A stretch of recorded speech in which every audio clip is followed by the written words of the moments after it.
धाकटी पंढरी अशी ओळख असलेल्या अहिल्यानगरच्या कर्जत येथील श्री संत गोदड महाराजांच्या यात्रोत्सवाला सुरुवात झालेली आहे। या यात्रेतील स्वागत कमानीवर उपमुख्यमंत्री अजित पवार आणि आमदार रोहित पवार यांचे फोटो लावल्याने राजकीय चर्चा रंगू लागल्या आहेत। गोदड महाराज यात्रेतील याच स्वागत कमानीचा आढावा घेतलेला आहे आमचे प्रतिनिधी लैलेश बारगजे यांनी।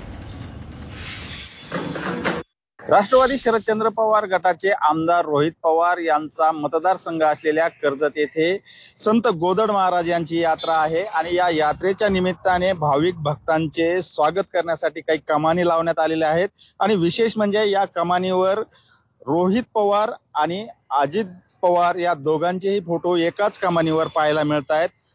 या कमानीचं जी वैशिष्ट्य आहे ते म्हणजे या दोघांचेही कार्यकर्ते या कमानीवर पाहायला मिळत आहेत आणि दोन्ही कार्यकर्त्यांनी मिळून एकच कमान लावलेली आहे। सध्या राज्यामध्ये कुठेतरी दोन्ही राष्ट्रवादी एकत्र येण्याच्या चर्चा आहेत। अशातच रोहित पवार यांच्या कार्यकर्त्यांनी आणि अजितदादांच्या कार्यकर्त्यांनी एकत्रित एक कमान लावल्यामुळे पुन्हा एकदा या मतदारसंघामध्ये दोन्ही एकत्र येण्याबाबतची जी संकल्पना आहे त्याला कुठेतरी एक सकारात्मक प्रतिसाद पाहायला मिळतोय। लैलेश बारगजे, जी 24 तास, अहिल्यानगर।